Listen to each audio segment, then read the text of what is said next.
Welcome to episode 14 of Guaranteed Audio. I'm Kevin James along with Ryan Murphy. And why are you pointing at me? Oh, Neil Ciceriga. We're here to record an episode of our podcast. It is the Ides of November. So by the time you hear this, it'll probably still be November. The end of a decade. The end of 2019.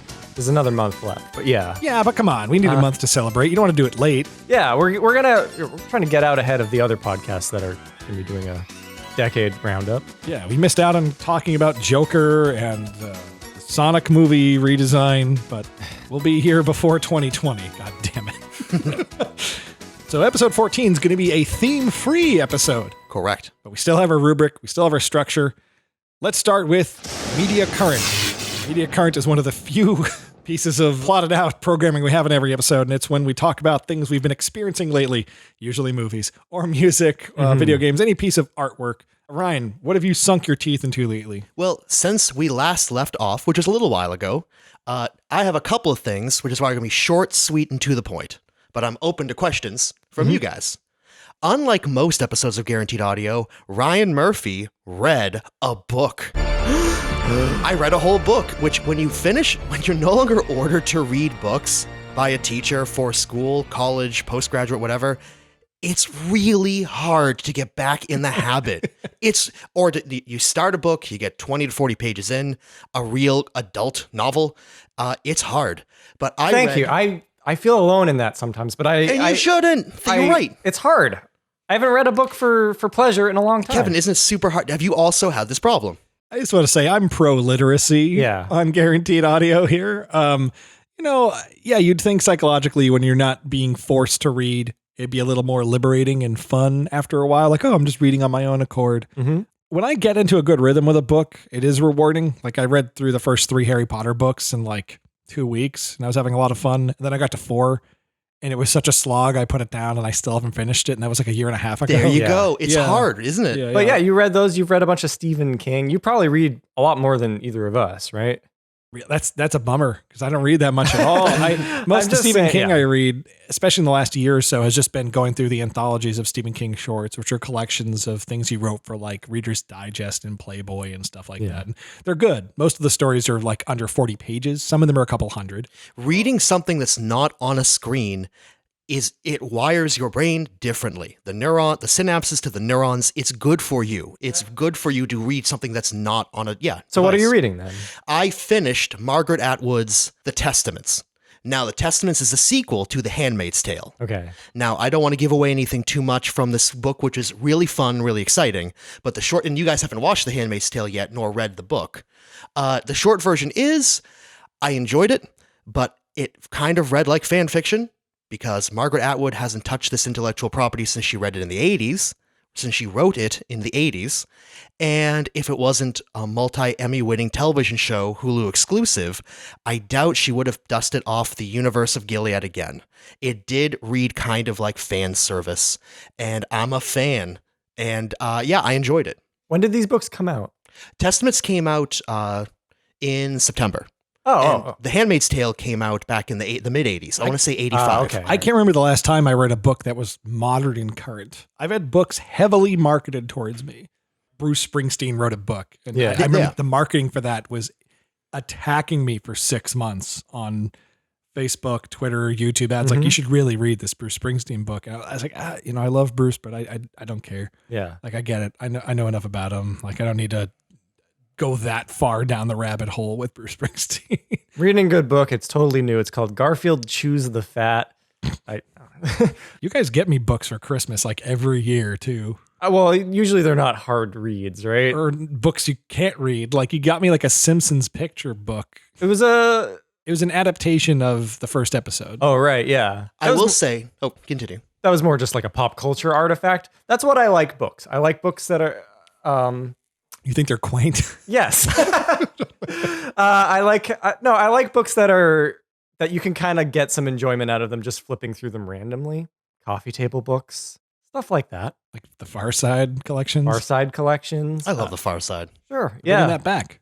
Stuff. Yeah. Or photo books, or just books that are glossaries.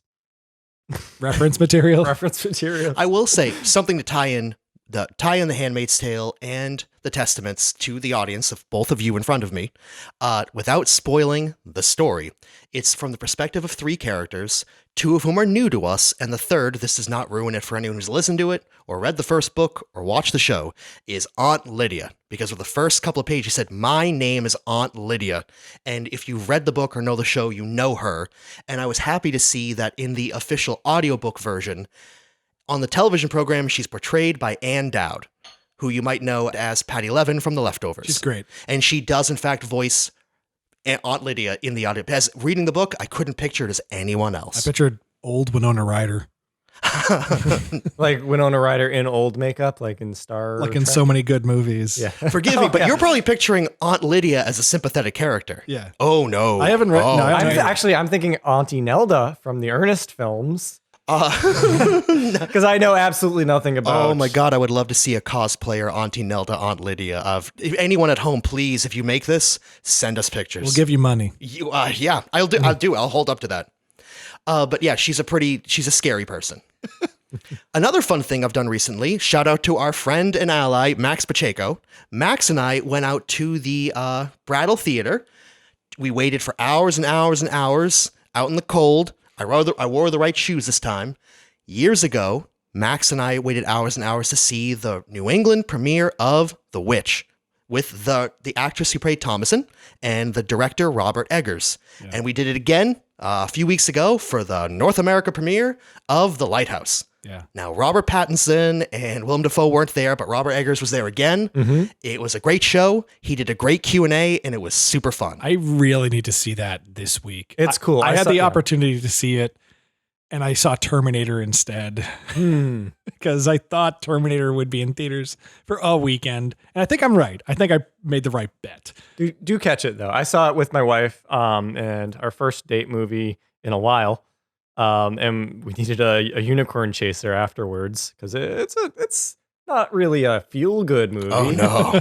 It is definitely a comedy, but it's a feel bad comedy, I guess. Hereditary is so joyless that I think Eggers even brought that up during the Q&A afterwards, which was again great.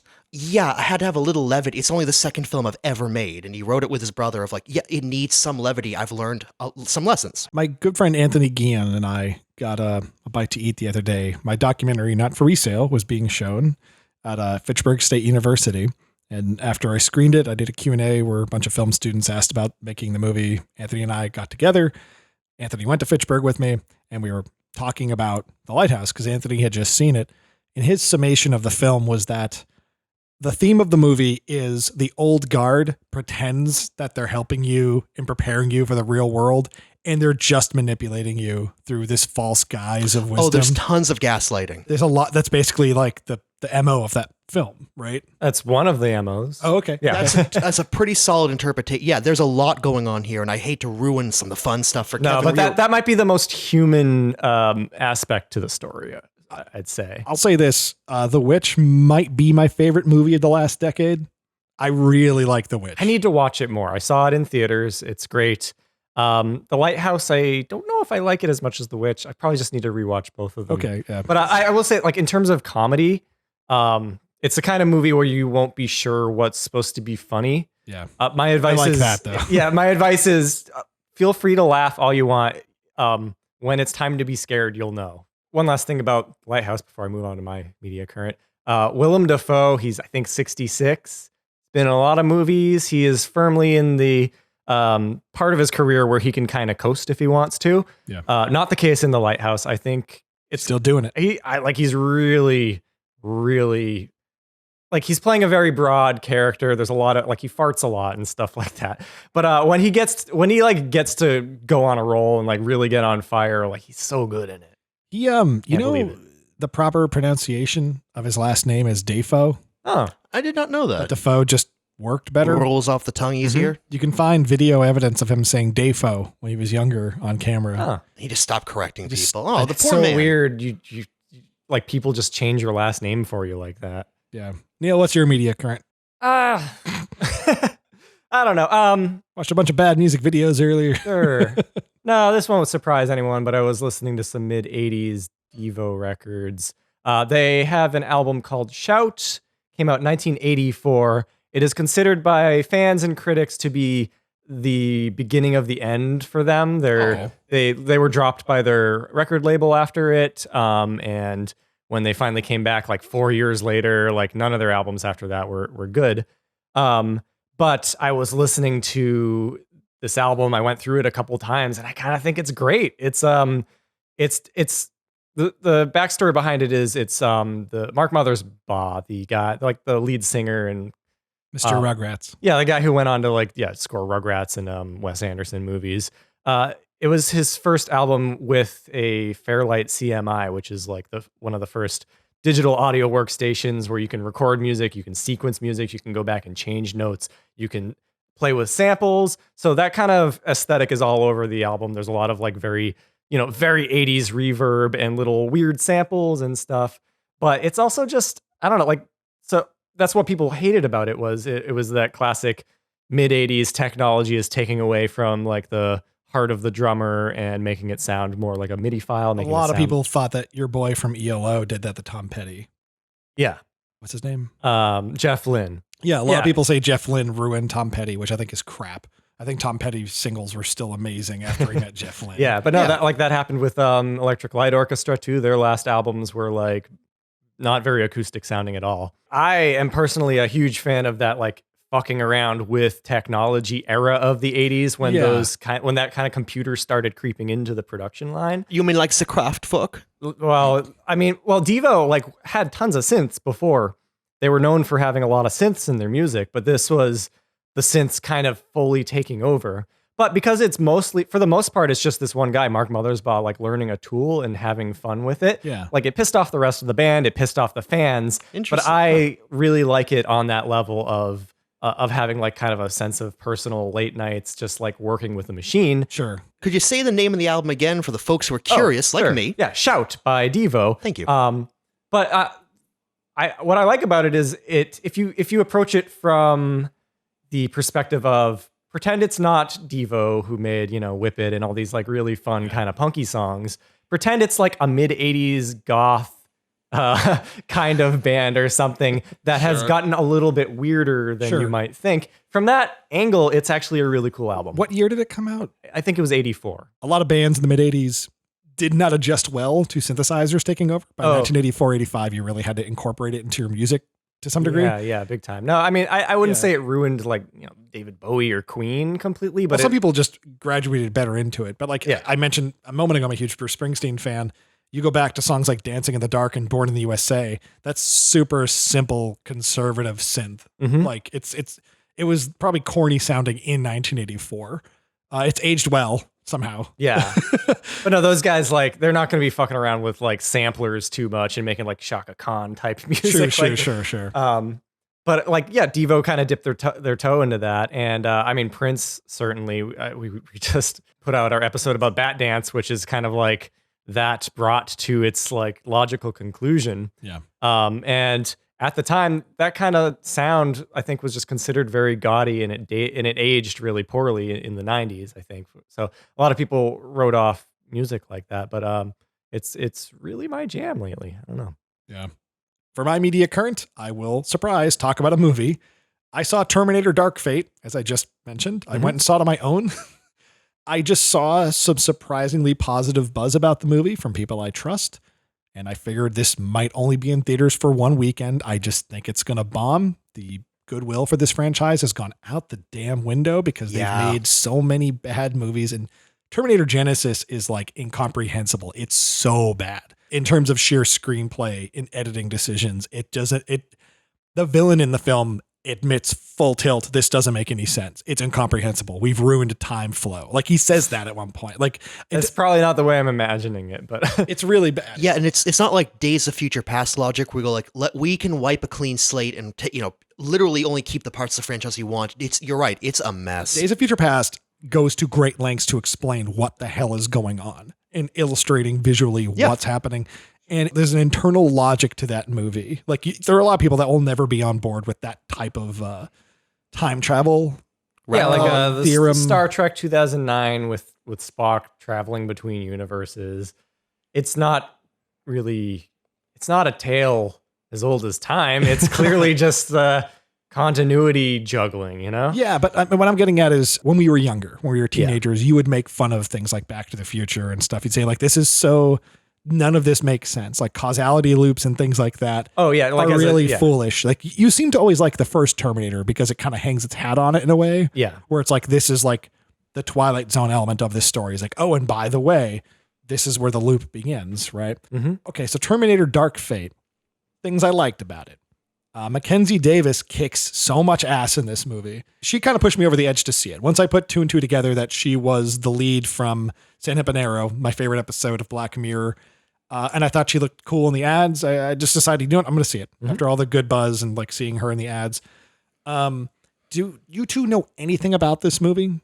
I assume the public has heard like the big twist that happens in the first minute. No, I don't. I do not, but I'm fine. I was going to say the only thing I don't know the twist. I'd love to hear the twist. I actually might see it, so don't spoil it. Okay. This Linda Hamilton actually being in it was the biggest talking point that I heard. Yeah, and she's good. And James Cameron coming back. And Arnold, right? And Arnold. Well, yeah, but that's not even a twist. So I'll tell you this right now. Okay. The first thing that would make this movie better is no Arnold.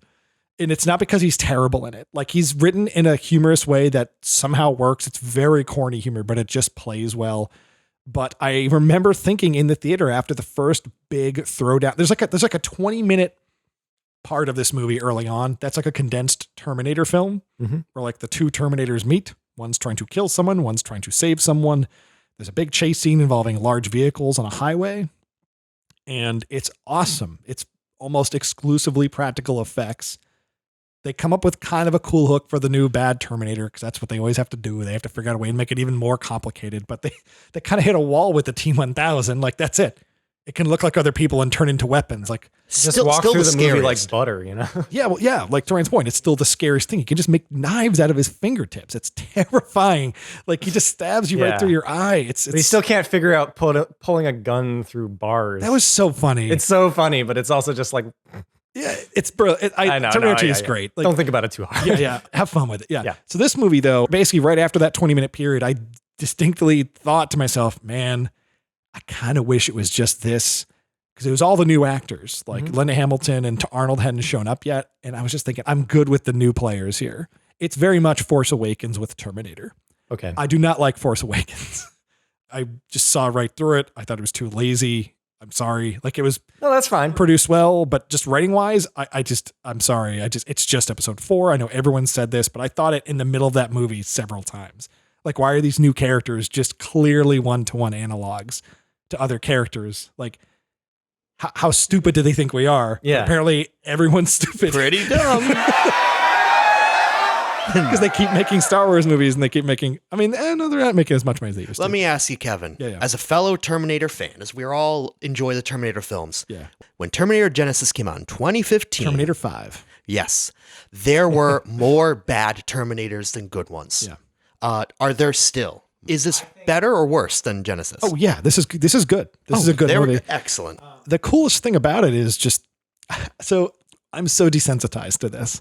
So many big movies, particularly franchise revivals these days, have this loaded culture war to either the marketing or the fan reception where you really have to like, I was just talking about Star Wars. There are so many people that whine about Rey times the Rey, right? The female lead. Right. Yeah. Yes, being right. like what's the word? Mary Sue, right? Yep. I didn't know that was the term for it, but I remember seeing the movie and thinking like, yeah, like she just kind of gets abilities and powers whenever it's convenient for her to get out of a problem. But then I read online after I saw that movie that's like all MRA groups were posting was like, right. Yeah. Like, so I just didn't want to I just don't care enough about this movie to really like contribute to this conversation. I'm not going to talk about Star Wars. I'm just kind of done. I kind of walked away from it. Right. Yeah. I didn't want to be associated with, cause I didn't like the Ghostbusters remake because I just thought it was a bad movie. Yeah. But I didn't want to get looped in as like, oh, you like hate women, like, which is what I'm sorry. A lot of people were saying if you didn't like that movie, that was the narrative around either. I think in both cases there were definitely organic, more bad apples than good apples as far as the internet optics were. You had to question if it was a hill worth dying on to be like, I really didn't like this Ghostbusters movie. Okay. Do you really need to like protract out an argument, or can you just be like, it's just a stupid movie I didn't like, who cares? Hey, maybe I don't like Paul Feig's work. Yeah, maybe he put out a new movie Kevin, too. I'm really glad you brought up Ghostbusters. Yeah. Well, I'm just bringing it up because like it's a good example. Like Star Wars and Ghostbusters, I didn't realize seeing Terminator, it was one of those movies culturally until like a week later. I saw, Google saw me Googling the Terminator showtimes and assumed I wanted to hear news stories about it. So I started looking, and all the headlines were like men rights activist groups complaining about this new Terminator film. And I didn't understand. I'm sitting there going like, what the fuck? I'm just so beyond it and so not interested in like hearing a bunch of babies on the internet complain about this stuff that it didn't even compute to me that people would complain that the new badass Terminator was a woman and that the bad guy was a man. And they talk in the movie about how there's this new character that's the new John Connor because there's a new character that's going to matter in the future. Yeah. Right. And some people took it as like a threat to their masculinity or something. Oh, of course. But for fuck's sake, there have been 6 Terminator movies and I have to think of a new thing. God forbid, like the simplest thing they can do is switch genders or whatever. Right. Yeah. And I understand that could be seen as lazy, but it's not in this movie. The new actors and the new characters were the best part. Like even Linda Hamilton, she's cool in the movie, but her motivation and her attitude in the movie, it does kind of squander what they did in Terminator 2 with her. The whole point of Terminator 2 is her realizing she shouldn't be a killer.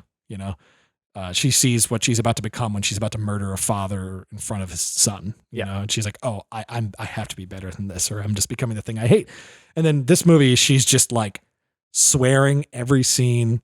She just hates people. She's just like the most boilerplate badass action hero. She's like everything Sigourney Weaver didn't like about Ripley in Aliens. Yeah. Right. But we all loved in Aliens. Yeah. That's the thing is like when you think of Sarah Connor, the first thing you think every time is Linda Hamilton and those sunglasses and that black tank top with the knife. She's so badass in Terminator 2. You can't help it. Right. But in this movie, you could make the argument, oh, this goes against everything she went through in 2, but there's this thing they do in the beginning of Terminator Dark Fate that justifies it. And you got to do something new. If you're going to make a 6th movie, you got to think of something new, or why make it? I guess I'll just say, check it out. If you like Terminator, it's easily the 3rd best one. It's not in the same league as 1 or 2.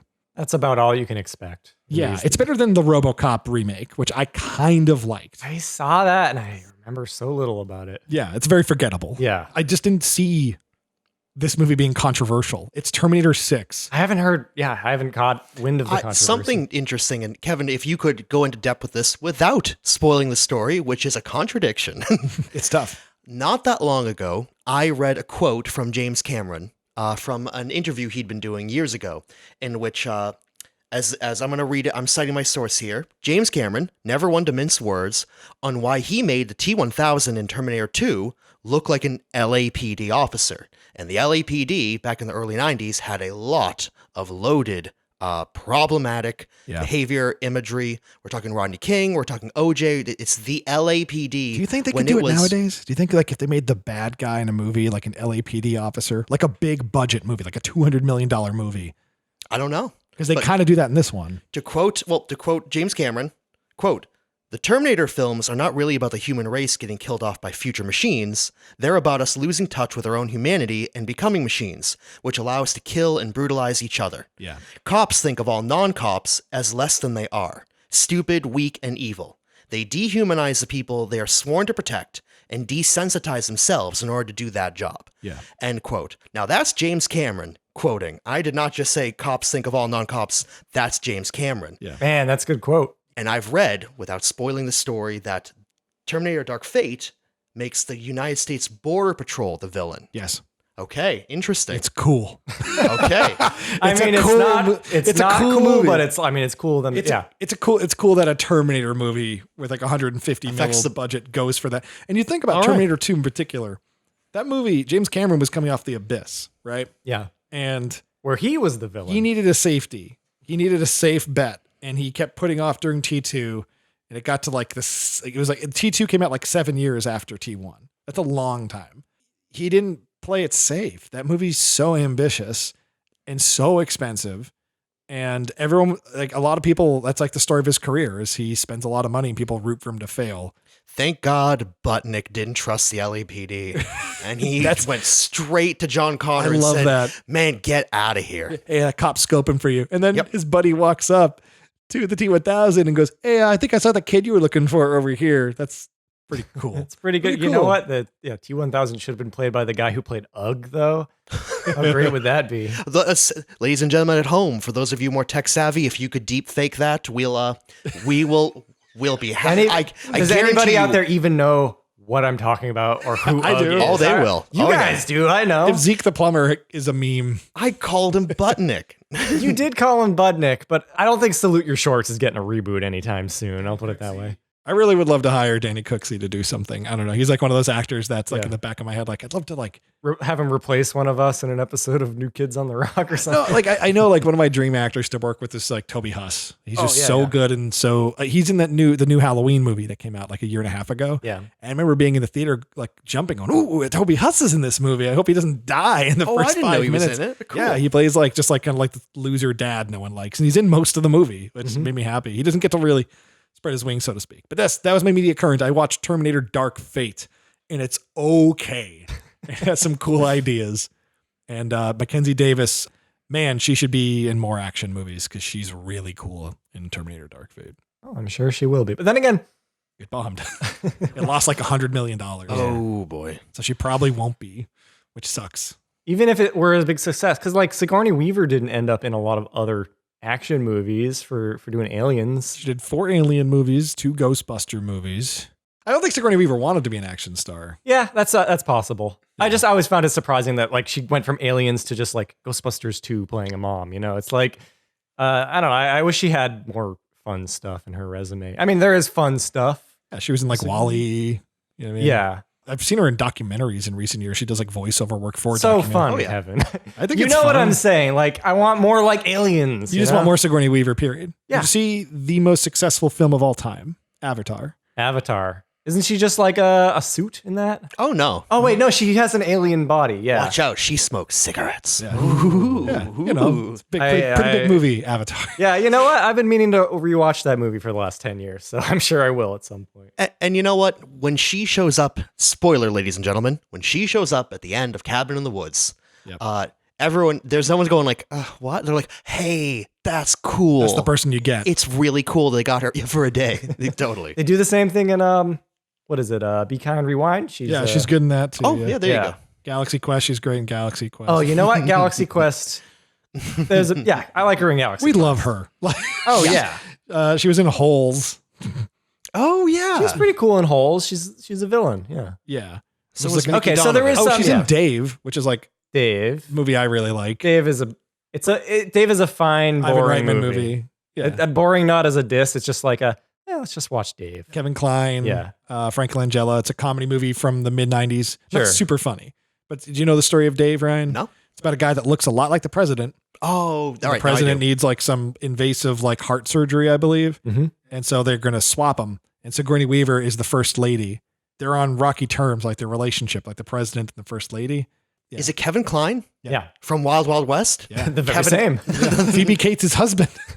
I do remember this film. Thank you very much. What? It's The Prince and the Pauper if the prince were near death.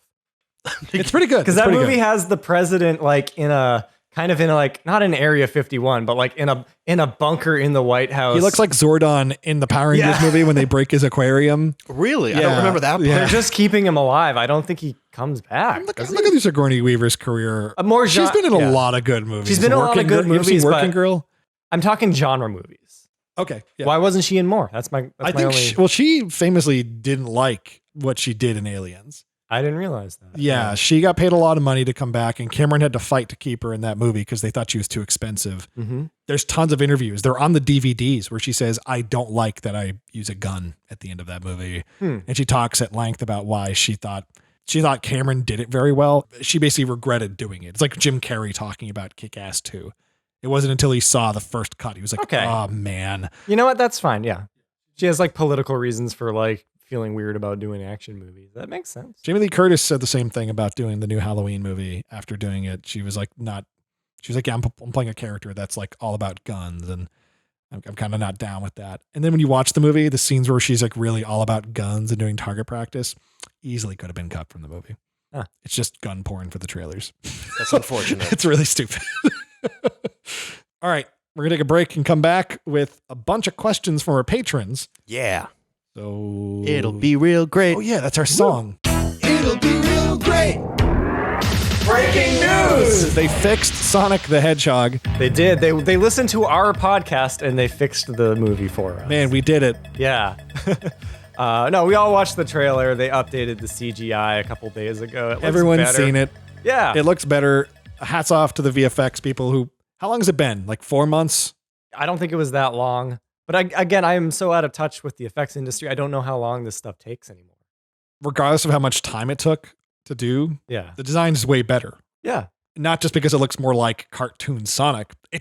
I think you get away with wishy-washy visual effects when your character doesn't look as tangible. Mm-hmm. If you're just going for that, and Sonic just looks more like a cartoon character now.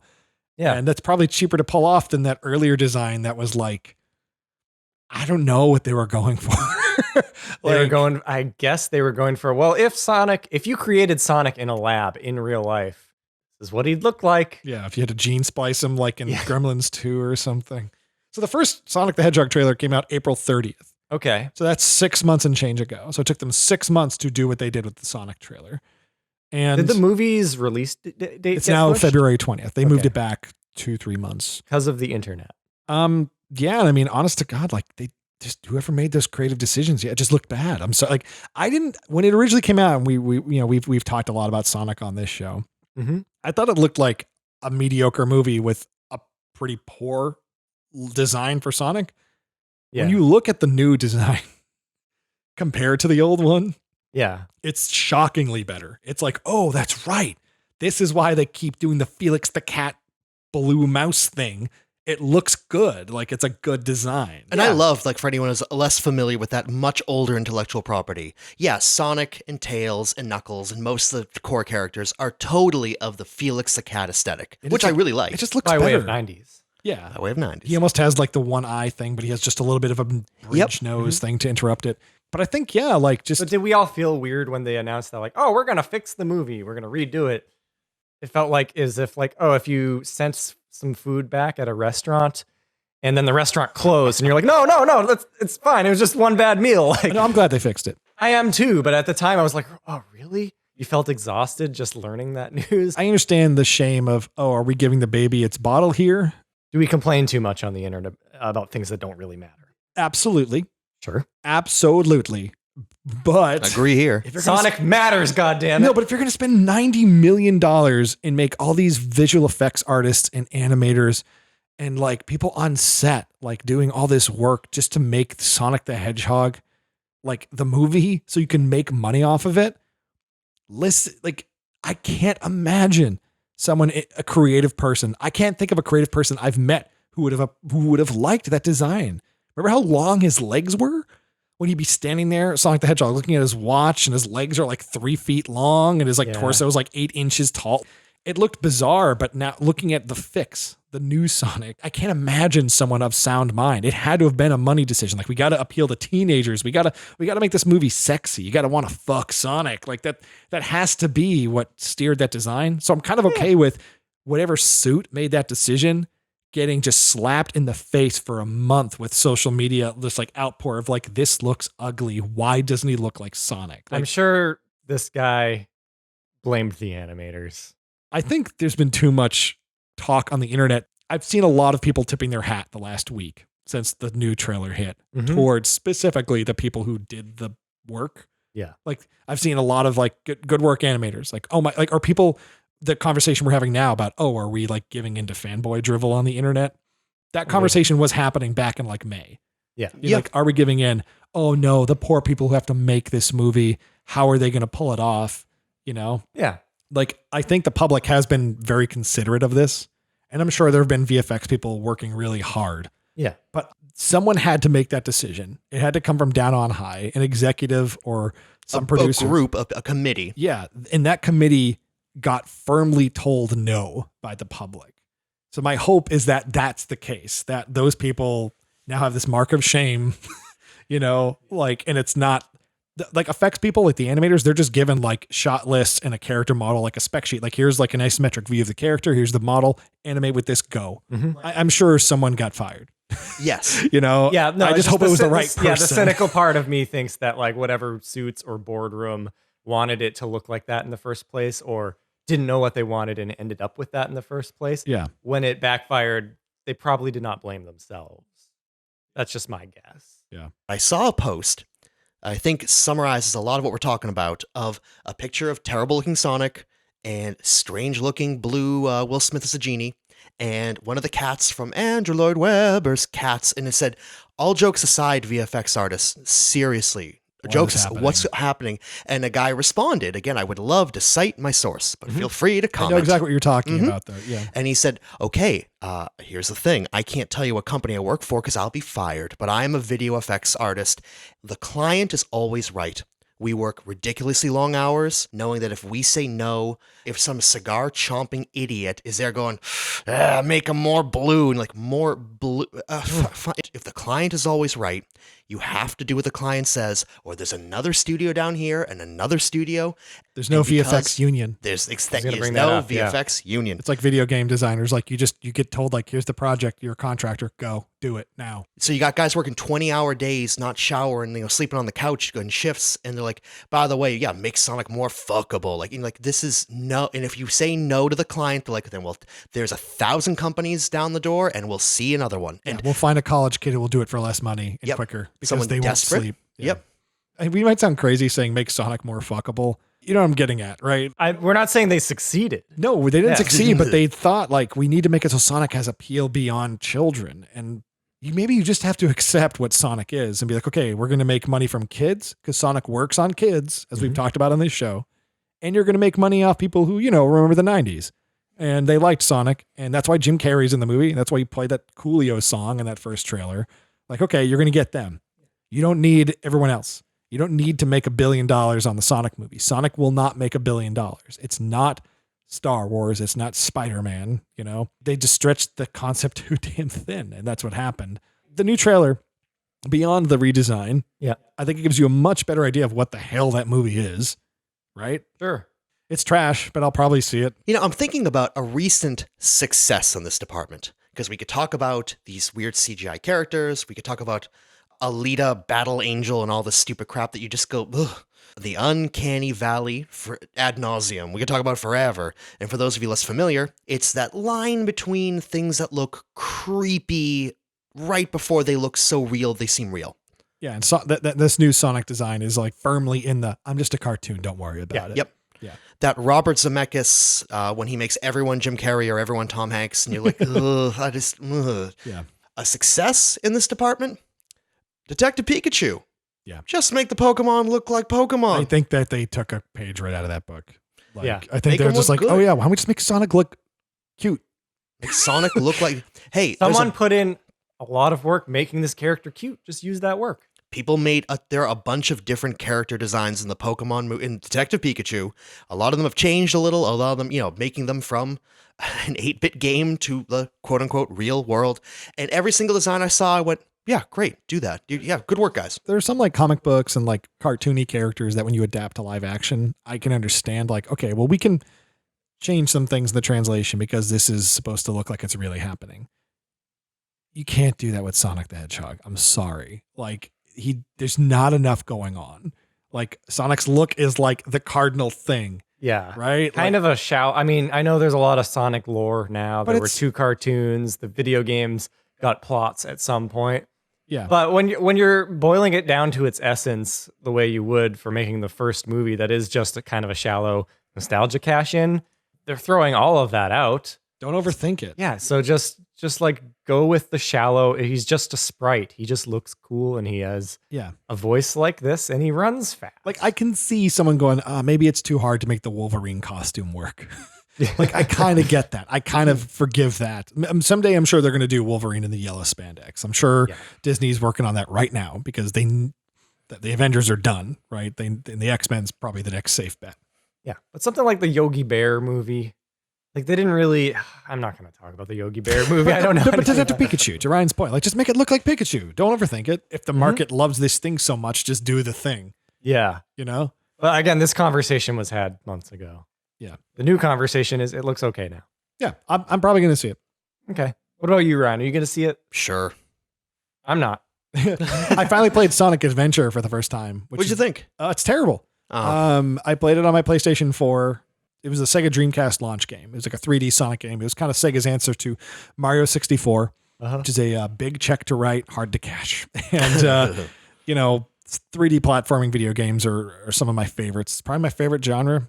I love Mario 64, Jak and Daxter, Ratchet and Clank, Spyro the Dragon. I played through the first Spyro the Dragon recently, and it's still great. But man, Sonic Adventure is just like the beginning of the end for that character's relevancy. They struggled for a long time to make a 3D Sonic. We've talked about this before, but when they finally had the Dreamcast hardware, which was powerful enough to do like big open 3D spaces and Sonic running around, he just controls like a sponge. I'll show you some stuff after the show. It's really weird. Can't wait. Moving on from Sonic the Hedgehog, who has been the subject of 3 episodes of Guaranteed Audio, I wanted to talk about Billy Joel. We do this music video review show over on YouTube called The Vidnight Society, and our latest episode, which hit this week, I'm assuming we get this podcast up in the near future, was about We Didn't Start the Fire, in which Neil and Ryan talk about that video and its merits or lack thereof. Ryan, you were really down on it. I'm highly critical of the body of work comprised by singer-songwriter Billy Joel. I think he just is what I honestly think he's the Sonic the Hedgehog of music. That is not a compliment. I'm going to use that. And Billy Joel, the Sonic the Hedgehog of music. So I want to do a little, I wouldn't even call it a quiz. You just whipped this up for this podcast. I want to do a little bit of a Billy Joel lightning round. All right. Another sequence in this episode with electricity/lightning sound. Please use the same sound effect. At least the same one. Who's youngest, Ryan or Neil? We're both August 86. I'm 23. You're the August 23rd. I'm August 15th. Yes, so you're older. I'm the younger one. Okay, Neil's younger. So Neil's going to go first. I'm going to have you each name Billy Joel's songs. Till we run out. Yeah. You both kind of don't care about Billy Joel, but this shouldn't be that hard. Oh, well, all right, let's do it. Okay, Neil, we're going to start with you. Name a Billy Joel song. The Longest Time. The Longest Time. Ryan, name a Billy Joel song. In the Middle of the Night. Oh. Okay. Or is it River of Dreams?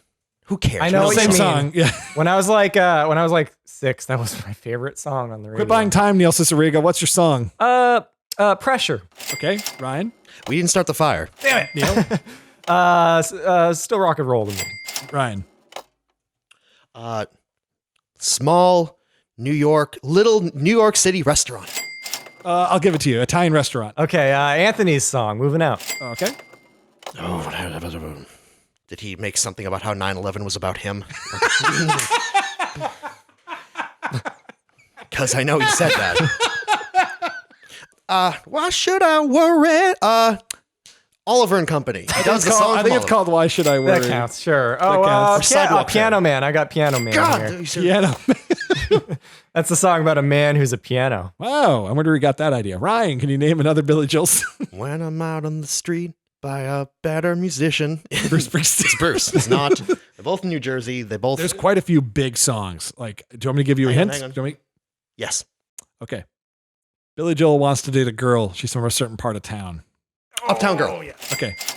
You might need to give me a hint too. Okay, I'll give you a hint. If you have something you want to tell a woman, you should. Just fucking tell her. You don't know this one? You might not know this one. It might be one that I know, but I don't know the title. Tell her about it. It's still Neil's. Well, no, that's it. That's Neil it. gets. That's I know. literally the title of the song. Okay. Tell her about it. All right. I'm just going to give that one to Ryan. Okay. But you got to think of 2 now. Do I? Oh, no, I don't think I can. Okay, we were watching a music video for this one earlier. Wait, there's only 7 Billy Joel songs. No, I know a few of these. Yeah, there's got to be something that I'm... Okay, this one is something you have to say to a town. You have to say it to a town? The title is... Hello, town. Say blank to blank. Say hello to New York. I think you're out. I'm out? Say goodbye to Hollywood. I don't know what that song. All right, I'm going to throw Benny and the Jets. Ryan, do you want to do one more? Do you got one more in you? Do you know any more? I'm thinking. These are all singles. There's like 2 or 3 more like, oh yeah, shit. Big ones. Yeah. Did we said Piano Man, right? We Yeah, have Yeah, to I got Piano Man. have to have. Who dies before their time? Only the good die young. Yeah. Wait, I thought that was a cover. That's a Billy Joel song. him. Oh, good for him. I think Ryan won. I think you did, but I think we both did about it. I want you to know, Neil, I don't feel good about it. Yeah. There's also She's Always a Woman, New York State of Mind, Oh, yeah. Honesty. It's still rock and roll to me. I got that one. Oh yeah. Yeah, you got You that may be right. A Matter of wait. Trust, The Downeaster Alexa, Just the Way You Are, Lullaby. Hang on, Just the Way You Are. He that has to be a cover, right? I don't know. Wait, and- You Might Be Right is him? Yeah. Oh man. Tell Her About It. Big Shot. She's Got Away. Don't Ask Me Why. Allentown. Angry Young Man. Summer. Highland Falls. Do you find it interesting that once I hear a good song, my default answer is he didn't write that? Captain Jack. Easy Money.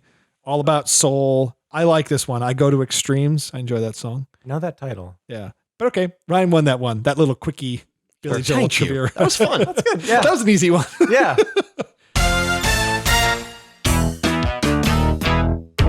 We take questions every episode of Guaranteed Audio. We pull them from our patrons over at guaranteedvideo.com exclusively. That's the only place we take questions for our show. You have to pay to play. Yeah. Pay to play. Traditionally, we only do maybe 3 questions, but this episode, because we don't have like a centralized theme for the episode, we're just doing kind of like a low stakes Guaranteed Audio episode. I'm going to pull a few more questions than we normally do. So I'm going to pull a question from here at guaranteedvideo.com from Samuel Day Gedice. I'm probably pronouncing your name wrong. 1,000 apologies. What are your favorite films that aren't in the English language? Can you name a movie that you like that's not in English? My money's on Persepolis. It's a good 2007, about the many political and social upheavals in the nation of Iran. That movie's great. Yeah, based on a great graphic novel, animated very well. I can't remember if I saw maybe a dubbed version. For some reason, I don't remember it. Subs, not dubs, man. But yeah, I Yeah, watched that wow. with subtitles, and not it's dubs. I like I like it. The state of the nation of Iran is tragic. It reads like this. It reads like a dystopian novel. Because there was a time it was like a very developed, progressive nation, and then it went straight up Handmaid's Tale, and it's still in kind of a terrible place. But the twist of that movie, if I remember it correctly, is she comes to America and her life still sucks over here. Yeah, I Sounds like a think that Herzog movie. Yeah. her deep-seated, I think that like living in basically a police state is going to set some deep-seated anxiety and trauma that even like be coupled with, it's not like her family got out. Even if they did, it's not, you're right. It scarred her in a way that like might never get better. I need to come back to that movie. What 'cause, about, what about you, Neil? You got one? What comes to mind is, I guess, well, there is the Japanese movie House, the horror movie. That's super fun. A lot of cool lighting in that movie, right? Yeah. And a movie with no dialogue is Koyaanisqatsi. That also pops to mind. Yeah. Ah, cool. I'll recommend a short French film I love called Remember Me. Mm-hmm. Not the actual title. That's just the English translation. It's Say 15 it in a minutes. French accent. I took a semester of French, so I should know this, but Memorable Moi? Like, it's Buongiorno. Not, it's not, yeah, buongiorno. Sorry. But it's a 15-minute short film I saw a couple years ago. It came out in 2013.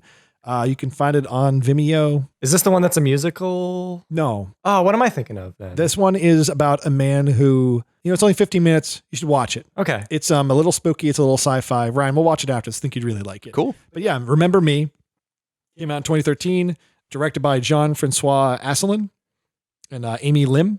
Check it out. Really cool movie. Don't want to say much more about it, but it's basically about how some people really need attention. They really need attention. This guy's got a condition and he needs attention. Summer Geist asks, which Sex and the City characters are you? Ryan, you're the most familiar with Sex and the City, so let's make it a one and done. What character is Neil? Well, how about this? How about I explain the 4 main characters briefly, so you know. I was going to say briefly. Yeah. All right. Carrie Bradshaw is a writer. She writes the column Sex and the City, an online publication. She's a single girl trying to have it all in Manhattan. Her best friends, Miranda, is a redhead who's also a lawyer who's too tough for a real relationship until she's not. And she doesn't want to be a mother until she is. Samantha is played by mannequin Kim Cattrall. Correct. Yeah, Samantha is Mannequin the herself. most fun. She's the oldest of them, but lies about that, obviously. She is the most, we're not going to use the term slut-shaming. She is proud of her sexuality. She is the most promiscuous of all of them. Yeah. And the fourth is Charlotte. Charlotte is almost like Trudy from Mad Men. She wants to live in a Norman Rockwell universe. She has a lot of difficulty getting pregnant. It's a tragic story. In the end, it all works out for her. So we've got the high-powered, no-nonsense lawyer, the promiscuous New York party girl, the product of basically like Desperate Housewives, i.e. Mad Men, and we've got the fourth writing about it all, her good friends having sex in the city. I sound like Miranda. You'd like Miranda. I mean, you like them all. Yeah. Neil is who? I don't know. I thought you were going to pick for us. Oh. They're all imbalanced and neurotic in a way. If you got to be one, like you get to like, Jeff Goldblum fly machine into one of them and just to have fun. But you get to like turn back to a human. Worst idea you've ever had. They're human. You get to turn back to yourself after the full moon. Those are two different things. If you could transform into one just to have fun and try it out, Samantha. Oh yeah, Samantha's the best. All right, we're all Samantha then. I assume it's a being John Malkovich kind of thing where we can all take turns crawling through the door and being Samantha. This is totally not the question. I think it is. The question is, which one of these characters are you? It's like a quiz in the back of like Teen Vogue. I'll be honest, I forget what their names are already. All right, next question. Good question though. Thank you. I like that question. Trey Baldwin asks, why does nobody talk about Adventures in Dinosaur City? It's a terrible movie, but I guess I answered my own question. I love you guys. Trey, I remember watching that movie as a kid. We rented it. My parents, my sister and I were on a summer vacation and it was raining hard out. So my dad went to the local video store and rented a few movies and he instinctively rented Adventures in Dinosaur City. And I fell asleep watching it as a kid. Yep. It's a weird movie. Have you guys seen Adventures in Dinosaur? Yes, I have. It's been on my list of stuff to watch basically with you guys for a long time until I want to say maybe it was Everything is Terrible or something. They did a little like compilation of clips from it, and the revelation was, this movie has a lot of like completely needless sexism. There's a lot of male gaze towards this young woman in it. I remember it as a kid, it made me uncomfortable. For considering their target demographic was like under 10. Yeah. There is a whole lot of like, hey, let's get her in like a cage. It's almost funny. When it comes to like overly sexual, faux prehistoric imagery, I think of Haley Joel Osment. Nope. Halle Berry. No, Halle Berry in the Flintstones movie. And you're like, this is borderline like not okay to show. But you know what? I appreciated it. Oh, yeah. I didn't appreciate Adventures in Dinosaur City as a kid. No. I was like, she's too young. She's like, it's not the same as Halle Berry. I mean, like, we love trash, but we can be picky with our trash. Yeah. There's enough. There's actually a great episode of the VHS Bandits podcast where they do a deep dive into that movie. If you want to hear three guys from northern Massachusetts talk with Worcester accents about, oh man, Adventures from Dinosaur City. Oh man, it's a good podcast. Adventures in Dinosaur City looks a lot more like Jim Henson Dinosaurs, where there are live action dinosaurs in an alternate universe where it's sort of a noir, if I remember correctly. It's pretty low rent though, right? It does not have any big company behind it as far as. Next question. Good question again. David asks, if you could go back in time and see any 3 musical performances live, who would you see? I think we should all just pick one for the sake of brevity. This might not be going back that far. I really wish I got to see Amy Winehouse live. I was a big fan. It really hurt to read that she passed away. I could just start reading off a bunch of dead musicians if that helps. They don't have to be dead though. I mean, they could just be musicians. Who was better? Eddie Money. We've been talking a lot about Eddie Money. He passed away. Jim Morrison. Tom Petty. None of us got to see Tom Petty. I never got to see Prince. That's true. I saw Prince. Kurt Cobain, obviously. Never saw Bowie live. He said musical performance, right? Yes. But if I could go back in time to any performance, it would probably be the Ford's Theater to warn President Honest Abraham Lincoln. I feel like the world would be a much better place if he'd survived throughout Reconstruction. What about like Freddie Mercury? Oh, that's great too. Yeah, I don't think you could have saved him though. But he wasn't in charge of like I was about to say that the course of global history would not be altered nearly as much by Freddie Mercury, but you know what? I can't say that. I don't know. That's true. Yeah. All right. So are we specifically going back in time to warn musicians who died. You guys are later. bad at hearing these. I know. If you could go back in time and see any 3 musical performances live, which would you see from David? Yeah. Oh, man. David Bowie, the reality tour, Prince at the Super Bowl halftime show. Oh, and yeah. That's a really good way to look at it. Brian Wilson back when Pet Sounds was new. Yeah.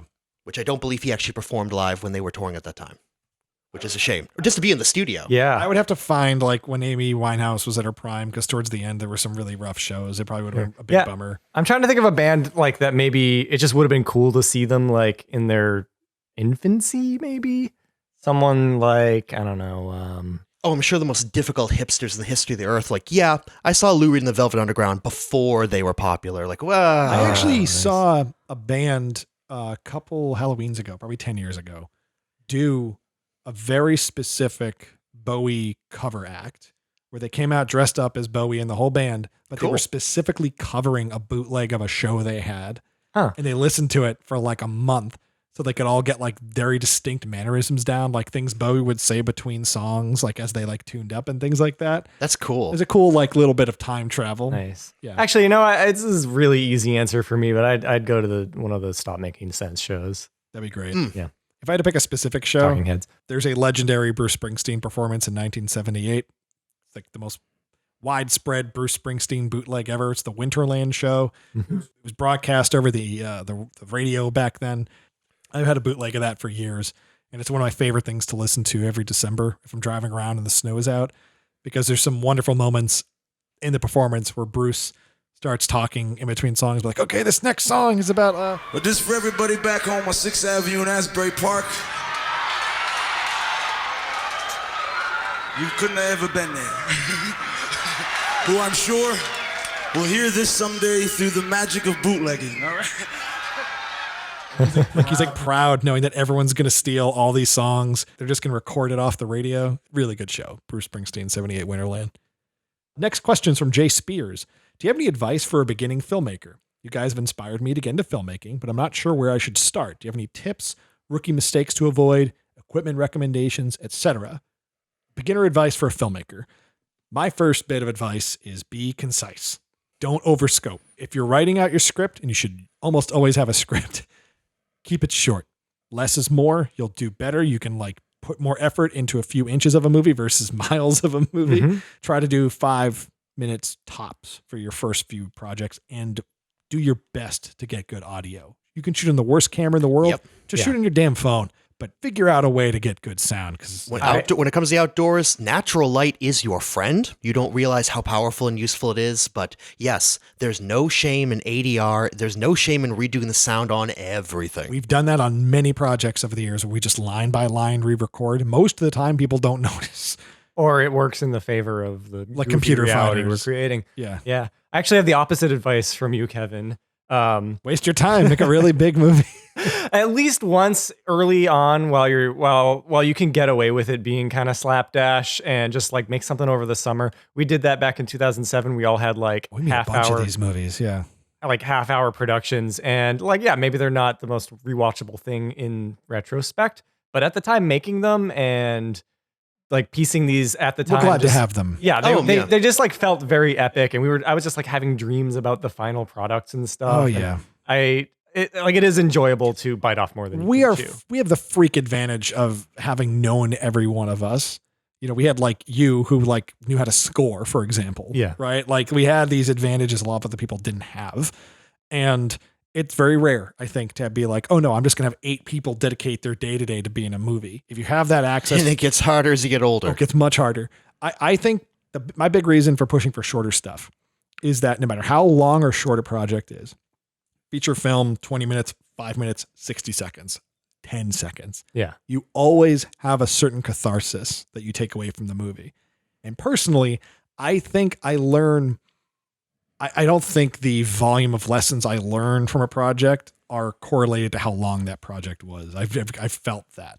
Yeah. I think as long as the movie is shot or produced properly, I'm going to have the same amount of lessons learned on a 7-minute project as I did 70. You learn when you're finished and you step back and you look at things you might have rushed or things you wish you put more attention into, or more economical ways to get the thing done. Yeah, honestly, it's a better kind of style of lesson because you have the finished product a lot more quickly and there's less to think about. You need to divorce yourself from the thing you're making. You need to show it to people and not be able to like explain it to them when they're watching it. You need to, if you're putting it on the internet or submitting it to festivals or just showing it to friends.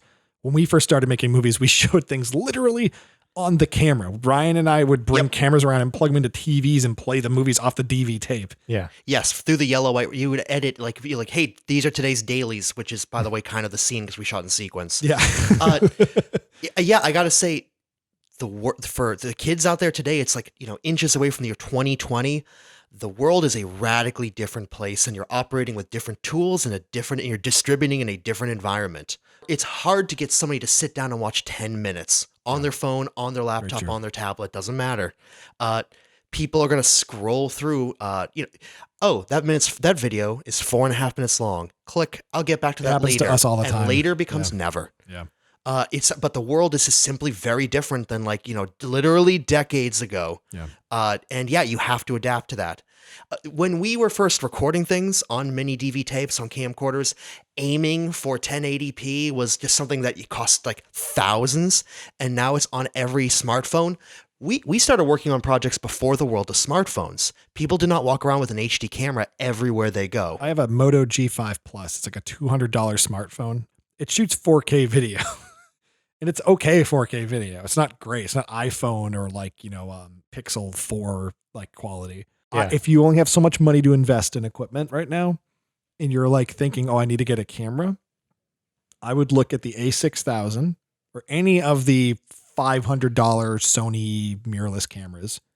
Yeah, there's some great first cameras. They really are some great first cameras. But the thing, I would steer you more towards audio gear. Right. Audio is more important. It just is. As the older I get, the more I realize the information, if you have dialogue in your film, all the exposition, all the comedy is based on audio. Go out and get like a cheap Zoom recorder. What's that pocket Zoom you have, Neil? Yeah, it has a line in and stuff. Maybe a boom mic. What's the Rode? The Zoom H1 ultra portable? Yes. The Zoom H1, it's like a really dinky recorder. Right. It's like $100 brand new. You could probably get it used for like 50 maybe. Yeah. But the cool thing about that is you can run a little lavalier microphone into it, run it up a person's shirt, put it on their collar. And it's not wireless. You're not running it into the camera, but you leave that recorder in your back pocket. Right. Mm-hmm. It just takes a lot of variables out of the equation. You just get really clean dialogue, which is so hard to come by. Focus on audio. And I say make it short because you want to start getting projects done and in front of people, because you're going to get a certain anxiety, a certain dopamine hit from the movie being done that'll inform your next project and things you can improve. And if you spend like 4 months on a video, how frequently do you get to learn that lesson? Yeah. And I would agree with you. Like the really short stuff we did a million years ago holds up better than the longer skits that we made. Yeah. Like I'd rather watch like Super Side or the Conch video you guys did more than like No Place Like Home. Which were actually, they actually were made like at like the same damn time, weren't they? Man. Not long after, yeah. Yeah, that's crazy. All right, Jeremiah Allworm asks, Kevin, how was the international travel? Maybe going to the Ys and wear fours. Jeremiah goes on to ask, with those who have full-time outside jobs on top of guaranteed video, how do you try and strike the balance between full-time work and fun-time work? I like that. So I travel a lot for my job. I do corporate video work for a company that should go unnamed. You can figure it out if you look it up. We have offices literally all over the world. And in October, my company flew me to Frankfurt, Germany, London, England, Santa Monica, California, and then back to Boston all over the course of about 10 days. That's not normal. I do travel a lot, but that was pretty crazy. And yeah, I was just shooting interviews and necessary material for projects we're working on in the marketing department of my company. And they basically sent me and my boss out to do that. Yeah, it was a real fun trip. I have some friends in Germany who I worked on some feature films with a couple of years ago. So I got to hang out with them. They took me around Mainz, Germany at night when there were still plenty of people walking around for what's called a Futzpils. And I probably pronounced that wrong, but that means a walking Pilsner. Mm-hmm. Like foot pills. Yeah. If you pronounce that wrong, it's very similar to the word for foot fungus. So if you use a Z instead of an S, But that was a highlight of the trip. And also just getting to hang out at the Santa Monica Pier all day. I had one day off during that trip, and I took a ton of photographs of just the pier, the one everyone goes to. As far as balancing fun time to full-time work, this is something we run into all the time, and it's probably our single biggest stressor and obstacle, because we all have different sets of responsibilities. Like, Neil, I know, like, without dating it, I know you've been working on like an album. I've been working on 2 albums. Yeah. You haven't like put a date out there, but I do know there was one thing you wanted done by now. And I don't want to like call too much attention to what it was or. No, but I mean, like, that's just like how it is with me, I don't really know how long it's going to take to create the final work that I want to create. Yeah. And it's one of those things where I can always be spending more time on it. And I can always be spending more time, with my family as well. So it can get hard to kind of carve out the time we need to do it right with our videos. And it seems like it's still a semi-frequent occurrence that we'll get together and we'll get ready to film something, and then we'll realize like, oh, we just don't have enough time to do this right. We don't have enough equipment on hand. I think that happened 2 times in 2018 or 17. Yep. Where we're like, fuck it, let's just hang out. Yeah. And then like we had a thing today where we were prepping and we realized we were just ill prepared for this idea we want to do that's very effects based. Yeah. It's like almost exclusively special effects shots. So we did a camera test, and we're going to come back to it in the near future. Ryan, for you work 5 days a week? Yes. And it's nights too, though. I do overnight shifts, yes. I work at a place on Cape Cod, which, for the sake of confidentiality, we'll leave it that cryptically vague. For a great many people involved. Cape Cod, Kentucky. Yes. I do overnight shifts. I work long hours. And with those of you with full-time outside jobs on top of guaranteed video, the biggest thing is just prep work. Scripting, storyboarding. Like, we all know what it looks like in our mind's eye when we have an idea to shoot, but actually writing it out, even if you're not a hell of a cartoon comic book artist, even if they're stick figures, just for line of sight, just for 180 lines, just for proximity between anything blocking. subjective. Anything subjective can become a problem, because like, we'll stick with the effects oriented stuff. There's like so many ways to do this visual we want to do for this upcoming video. And it literally requires 2 completely different elements, probably the same camera, but different lenses, different focal lengths, different f-stops, like all this technical stuff that you just have to nail. My favorite YouTuber is Captain Disillusion. Yep. Right? Captain Disillusion. I do love Captain D. He's the best. And whenever we're working on something, I genuinely think like, I just want to be more Captain D, less Doug Walker. Like, I just, you know what I mean? I just want, What a wonderful spectrum. And you're right. What a great shoulder angel, shoulder demon, That's our, can that be our YouTube thumbnail? Yes. Captain D on one shoulder saying like, no, do it right. Take the time, get the lights you need, get the, be well informed, like get balanced audio, redo shots if it's a little out of focus, ADR if need be. Yeah. Doug Walker on the other shoulder, just grab a friend and just, well, this is usually me actually, but, there's definitely, that is a big, like the professionalism, but also like we need to keep it fun as well. Yeah. It's just like, those are all things that we have to get the sliders just right on top of working around our pretty limiting schedules and where they intersect. With any project, there's going to be like an apex of stress. There's always going to be like, okay, this is like the part where you have to hold your breath and dive underwater and just get it done. Yeah. And like, I know when we did Beyond Believability Factor False, I had that like 2 or 3 times because like, I just didn't think it was coming together. I'm like, I'm spending a lot of days filming this. It's like 6, 7 small movies being glued together. This is before you got your job though, right? Yeah, but it was just like, what's the connective tissue here? Like, what's going to plug this together? Because I couldn't spend like, it was getting into the 2nd month of working on that video. And I'm like, we spent like 8 months making Computer Fighters. We shouldn't spend 3 months making our Beyond Belief parody. Yeah. But that came together because we found a through line through Boston jokes and things like that, which sounds very thin, but it clicked for me. It made the whole thing work for me. Mm-hmm. I don't know. Have we really answered the question? How do you balance fun time with full time? Is it just... It's hard. I mean, you're asking the question because, Jeremiah, again, good question. We've only had good questions. Why would you, like, what if our answer was, oh, it's not hard? That's ridiculous. That's ridiculous. Of course it's hard. The more prep work, the better. What we've tried to do with Guaranteed Video is we know there's going to be an extra compulsion to just make things. Like, we're going to feel more responsible to make something because we have like a monthly clock of sorts. And that's where the podcasts come in and the Vidnight Society comes in. Like things that are just easier to make and a little more pre-scripted. Or they don't need a script. They're not easier to make, but I would argue they require a little bit less of a lightning spark of inspiration.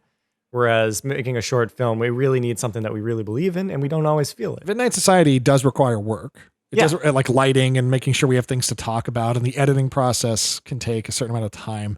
But the idea there is like, okay, well, we know we're going to be talking about a music video. So just watch the music video like 2 or 3 times, read up on the director and have something to say about the artist. And we probably have a 20-minute discussion. We'll cut down to 12 minutes, right? That's kind of, but like, say something like fucking Year of the Snake. It's like 3 shooting days and like, that was hard. A lot of work, like a lot of like, okay, we need an insert shot for the very opening of Ryan's car, like as he's driving, and every shot of that looks good. Like I'm very happy with it. Is there an easiest time of year, time balance wise, for us to make stuff? The summer usually. Summer seems easier. Well, for you at least, Ryan. And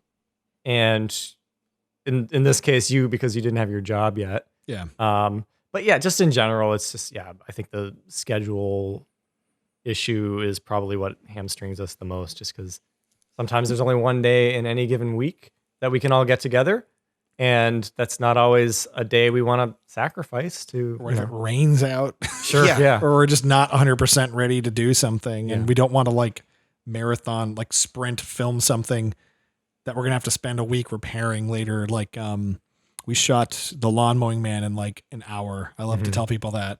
You know, another thing about those days, that was a couple years ago when we made that. I lived in Somerville. You were living in Somerville. We were living in the same town. Yeah. And that's not the case anymore. We all kind of have to, commute to work for Guaranteed Video now. So I guess if it answers your question, there are a lot of variables that we could change that would result in us putting out stuff more often. And they aren't things we can necessarily change, but the fact that you found us appropriate people to ask that question to is a little reaffirming that just that you consider us people who actually produce the goods, basically. Thank you, Jeremiah. Yeah. And we've addressed the fact here on this podcast and on between Guaranteed Audio and of course on guaranteedvideo.com, we have adapted with the times. We do shows like Ernest Roulette and the Vidnight Society, and we still make short skits between comedy, sci-fi, horror, the things we love. We have not become social media ambulance chasers, and the market, the means of distribution for online content have changed a lot over the years, to the point where some people have shifted to that, becoming ambulance chasers basically for content. There are people who've pointed out on the Vidnight Society comment sections, like, why are you doing these like obscure videos? Why aren't you talking about like a new popular music video? And it's just, we just don't want to talk about that stuff. If I was chasing, we do it a little bit. Ariana Grande, Nicki Minaj. Like if you're like trying to get things just for hits, things that get like billions of hits in 2019, we'd be covering some real shit. But we wouldn't know what to say. We'd just be confused. It'd be like the Conan O'Brien gamer skits. Yep. Yeah. I mean, Sonic the Hedgehog is the closest we come to that, I think. We asked for it. Did you know, Ryan, we did like our 5th episode or something when we were talking about Sonic the Hedgehog, the whole episode. Ryan, at one point, someone asked like who should play Sonic the Hedgehog in the movie. And Ryan said, you know what? I think Jim Carrey would do a great Sonic the Hedgehog. Wow. You literally said Jim Carrey was perfect for a Sonic movie. So it's your fault. Next question's from Ravenworks. What would you do if you were safely on a desert island for a month? Safely on a desert island for a month? I'd probably try to work out a lot, because the reason I don't get to go to the gym as much as I used to is just lack of free time. Sometimes when I get home from commuting, like I'll go to work for 8-9 hours, get on a train, come home. All right. Safely strongly implies you have plenty of food, water, and shelter. Maybe you can't die on the island and you could like just cheat death every day. Yeah. It'd be like Groundhog Day. Maybe the island is your afterlife. You were dead the whole time. Oh, that'd be good. Yeah, that'd be a really The good. Egyptian gods are yeah, whatever. God, hashtag wasted opportunities. I'm really thinking about it right now. I don't think I would like it. All right. Well, the first thing I think of is Tom Hanks. I'm thinking about Tom Hanks in Castaway. Didn't have a good time. But he was concerned about food and shelter and basic survival. But of all the things he learned was not necessarily interpersonal connections to maintain his basic language skills with a volleyball. He learned how to spearfish, and that is like a really useful skill. Yeah. I think that I would have to give myself some sort of challenge to learn and teach myself, I think, in order to survive a whole month with no internet. What would I do? Good question, though. I'd get good at spearing the fish. Josh Myers I'd learn writes how to in- make rope. Sorry, go on. Josh Myers has a question. How long were the average Ernest discussions? It seems like editing them down was a heroic task. I loved that series, though. Thanks for making it. If you're listening to Guaranteed Audio and don't know what the hell Josh is asking about, we did a 11-episode series, an 11-episode series about the Ernest P. Worrell films, and then we ranked them on what we thought was the best to the worst. We produced like hundreds of hours of content. It was a lot of it. The average discussion probably was close to 2 hours, right? And then we definitely cut a lot of stuff out. And Josh, as you can imagine, we had a lot more to say with what are irrefutably, objectively, the better movies. Oh yeah, Some of them were like pulling teeth, man. Yeah, the Ernest Goes to Jail episode in particular, like I had a hard time cutting anything because I love that movie so much. I edited that one, I think. And I remember the more you liked the movie, the easier it was to make animations and unique graphics and like sound-based punchlines. But yeah, like Ernest Scared Stupid and Ernest Goes to Jail and Slam Dunk Ernest even. It was just, we just kept going. I think at some point we started to use a timer or like a little clock or something to just keep us on. We track. turned on the alarms on the cameras for when the cameras stopped recording because the Oh, yeah. batteries would die or something because we lost footage a few times.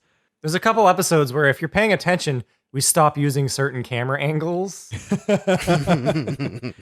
like, oh, they haven't shown all three of them yet for like the last 10 minutes. We Oh, don't that shoot camera on died. we don't shoot on traditional video cameras. We shoot on Sony mirrorless bodies, which sometimes after 30 minutes they stop so they don't overheat. I've hacked my cameras so they go longer than 30 minutes, despite the built-in 30-minute time limits. I think we answered the question, right? Probably like 2 hours on average. On some of them, not all of them. Not though, on but average. yeah. We never went over 2 hours. We do like 2 a day at our best, right? Did we try 3 once and it like failed miserably? I can't remember. The first one, we tried to do 3 in one day. Yeah. We did Dr. Otto, Camp, and Christmas, and by Christmas we were fading. Yeah. I certainly was I think fading. we I can called speak an for audible. myself. I think because we redid Christmas.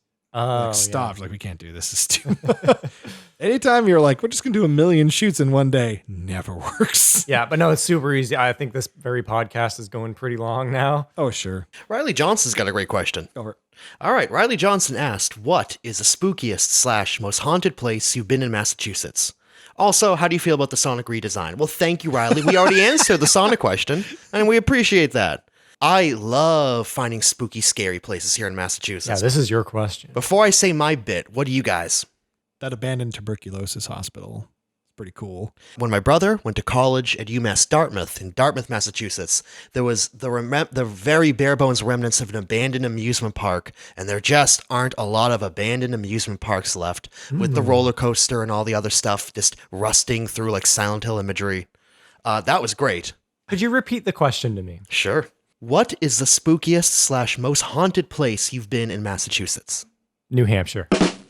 Hey! All right. I really don't have a good answer. The Nothing's hospital I was thinking of was in Hanson. It was demolished in 2017. It was a tuberculosis sanatorium, the Cranberry Specialty Hospital. And Joe Botch and I went there probably in like 2006 or 7. We just hopped in my car. We drove up into the woods. We got like a stone's throw away, but there was security driving around the hospital at night. So Joe and I were like on it, like going army man, like arms and knees, like on all fours, like climbing through like the grass, getting as close as we could. But yeah, there's a lot of spooky abandoned hospitals in Massachusetts. The whole place is kind of spooky. I mean, the suburbs are loaded with woods and Slender Man and shit. yeah, and there's usually plenty of old houses laying around. You're saying old people. So, For Riley Johnson's question, if you were to answer it in the form of, if you were going to come to Massachusetts, say for a week, but you don't want to do the Freedom Trail and the other touristy shit, you want to do like a spooky haunted Massachusetts. Number 1, hop down to Fall River and see the Lizzie Borden House. It's a bread and breakfast. They do guided tours. They've kept it in period time furniture and recreations and things. It is a very fun way to spend like half the afternoon. Or morning, whatever. Or for more, as they say, money, you can spend the night. Another great place is the Bancroft Tower. The Bancroft Tower is a creepy old castle up in Worcester, Massachusetts. Ryan and I went there once. Yes, that's right. That is a fun place. It's a great photo op. You go there and you're going to take, like so many places that are Instagram hotspots, you're going to take the same angle that everyone else takes. So just walk around, have fun with it. What about Cottage Park? You guys remember breaking in there? Oh, yeah. Well, tragically, Cottage Park is, no, not tragically. Cottage Park is up and booming, and there's all these great condos built next door, and it's like thriving, which is the opposite of, I mean, as much as I love spooky abandoned places, I also want like a place to be successful. Yeah. I don't remember going into Cottage Park was where we worked for Plymouth Rock Studios. But there was like an abandoned rope factory right on the water in Plymouth in Cottage Park. I never went in there. I broke in there a few times with friends with video cameras and flashlights, and I don't have the tapes anymore. It bums me out, but it was really creepy. And then years later, I befriended the guy whose dad owned the building. I totally could have just asked him if I could go in there. Down another place down in Fall River, next to New Bedford, which, yeah, the Fall River is where the Lizzie Borden House is. The Freetown Fall River State Forest is allegedly is part of the Barnstable Triangle, which, for those of you who are into cryptids and coast to coast and all that fun stuff, just Google the Barnstable Triangle. The Bridgewater Triangle. Oh, the bridge. Oh, there's a bad documentary about that. It's terrible. Do your own homework. It's really bad. But yeah, the Freetown State Forest, the Fall River State Forest, has a bunch of spooky stories. People claim there's UFOs, which they're not. And tragically, there's a bunch of actual bodies found there. Like, it has been a dumping ground for it has been a legitimate crime scene. And just another, again, for as long as we're dotting things on the map, Blood Cemetery.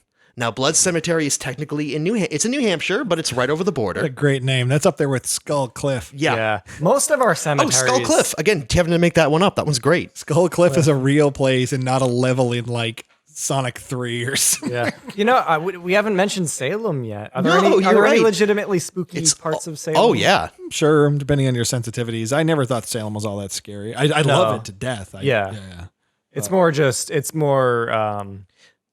It's just like a Halloween themed place in a pretty fun way. It's wonderful. Predabixel LX asks us, do you guys have any holiday movies you especially love or hate? Do you have a Christmas movie you really like? Or a New Year's Eve movie, if such a thing exists? I have one, but while I Google something quick like a bunny, Kevin, I don't want to put words in your mouth, but maybe you could discuss a little of the Garfield Christmas special. Oh man, I actually really like the Garfield. Yeah, Christmas I want you to take that one. That's probably my favorite TV Christmas special. Up there with the Wienerville Hanukkah special. No, the Garfield Christmas special. Have you seen it, Neil? I don't think I've seen the whole thing. You've shown me bits of it. It's very touching. It's surprisingly touching. It's just made by the same animation house and creative team that made the late 80s, early 90s Garfield and Friends cartoons. And it's just about John Arbuckle bringing Odie and Garfield to his family's farm, and he hangs out with his brother and his parents and his grandma. It's only like 25 minutes or something, so you should really just watch it. It's so heartfelt. It's fun. It's a warm, fuzzy feeling. It's not taking itself super seriously. It just kind of earns it about halfway through. It goes like, okay, this is what it's like if you're visiting family around the holidays for at least 2-3 nights. This is the feeling you get that second night when you're just hanging out with a relative you haven't seen in a while, one you get along with. And you just start like kind of telling stories to one another. And like, that's kind of what the holidays are really about. It's just sort of like that family touchstone being reconnected. Yeah. For some reason, Christmas movies feel the most holiday movie. Like, you know, there's plenty of horror movies and movies that take place around Halloween, but those are often a bit more than just a holiday movie. Whereas Christmas movies are really specifically, you really need to watch this at Christmas, right? Like Ernest Saves Christmas. Exactly. You're not going to watch that in the middle of the summer or whatever. Dumbasses would make themselves watch Christmas. So I will say, my joke answer is President's Day for Gremlins 2. But No, Muppet Christmas Carol. I watched that last year, and it's pretty fantastic. Yeah. Yeah. Holds up really well. What about you, Ryan? Oh, I have a very specific. It is the 1985 Rankin and Bass production, The Life and Adventures of Santa Claus. Now, we all know some of the more popular Rankin and Bass things like Rudolph the Red-Nosed Reindeer and Frosty the Snowman, the old school stop-motion films. Yeah. Yep. The Life and Adventures of Santa Claus is a very strange film. It is based on a children's book that I would love to see about how Santa Claus was raised by a tigress. It begins with like a council of elder gods deciding whether or not Santa Claus gets to become a god.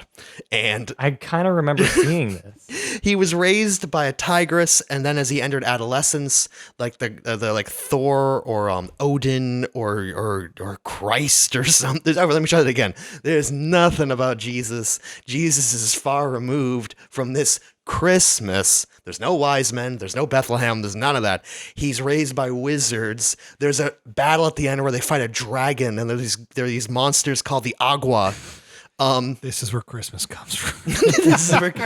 Yeah, and it's sort of like the god of the wind like teaches when Santa Claus gets of age and he leaves the tiger that like raised him and his elf I swear to God.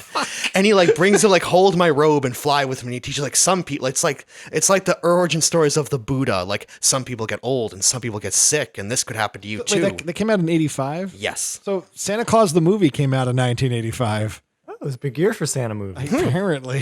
Is that the one with John Lithgow as the villain? Yeah. Excellent. Ernest Saves Christmas is like, what, 88? Yeah, 88. Yeah.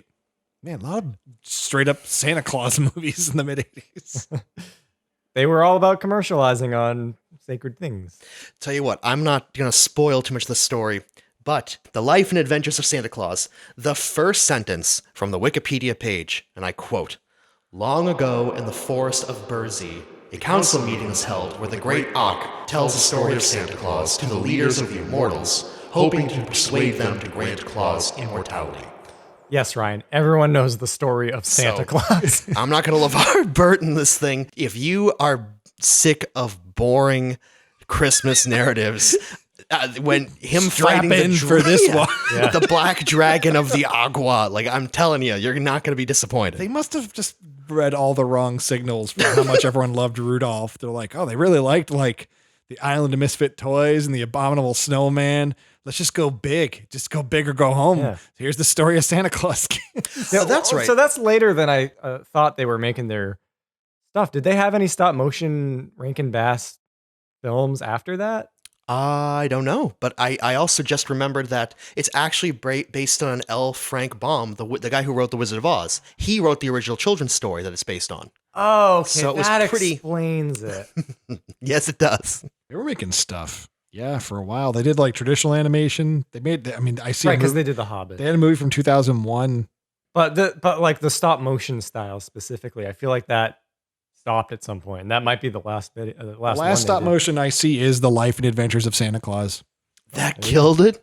Oh, no. I want to ask Neil, because I went on for a while about my love of the Garfield Christmas special. Mm-hmm. It's predominantly because my family and I watched it a bunch, and I have memories of my dad loving it so much. But what was it about the Muppet Christmas Carol that got you? I can actually remember seeing it in theaters. Yeah, which is cool. And it's like a pretty big movie to remember seeing. It's got all these different, like very different sequences and very different kind of centerpiece puppets and characters, and special effects and stuff. So it's like a really big memory for me.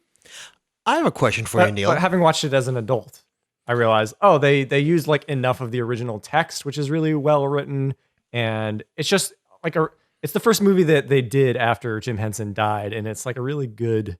Is Michael Caine? Michael Caine. Yes, good in it, right? Yeah, Michael Caine's a really good Scrooge.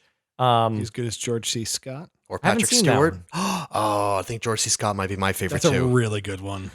Neil. Yes. Outside of A Muppet Christmas Carol, do you and Kevin weigh in if you got something? The Muppets Family Christmas was a made-for-TV special. I don't know if I've seen that one, but this one's great. Emmett Otter's Jug Band Christmas. That also rules. That's right.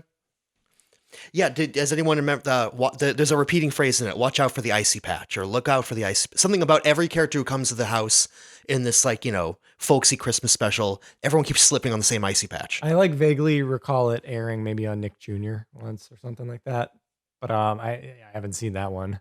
Yep, Muppets Family Christmas is, I wonder if it has a wider distribution, if it's on a streaming service, if you can get it on Blu-ray. I don't know. Disney owns it. Of course they do.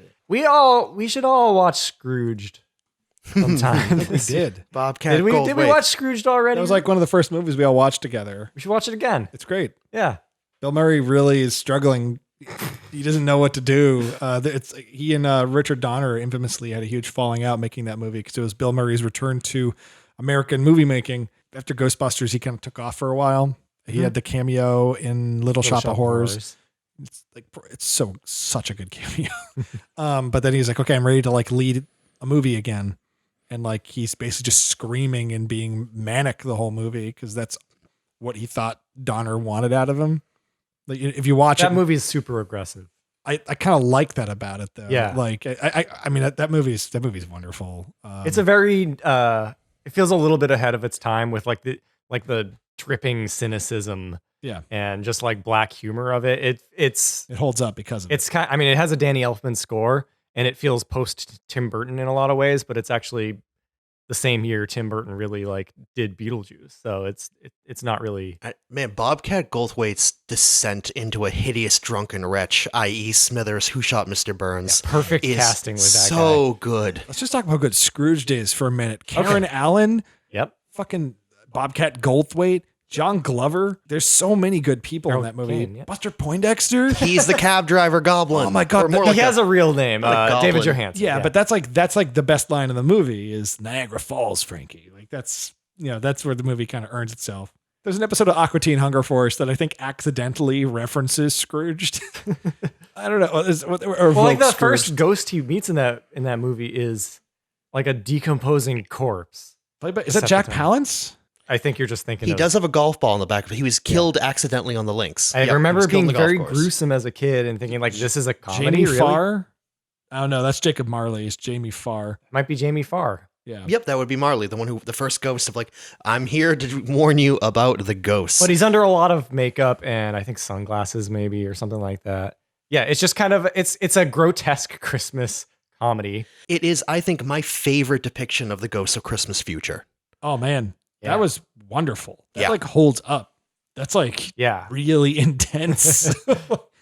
And he's similar in Muppet Christmas Carol. Sure. They have kind of a similar design. I think the Murray brothers play Frank Cross's brothers in the movie too.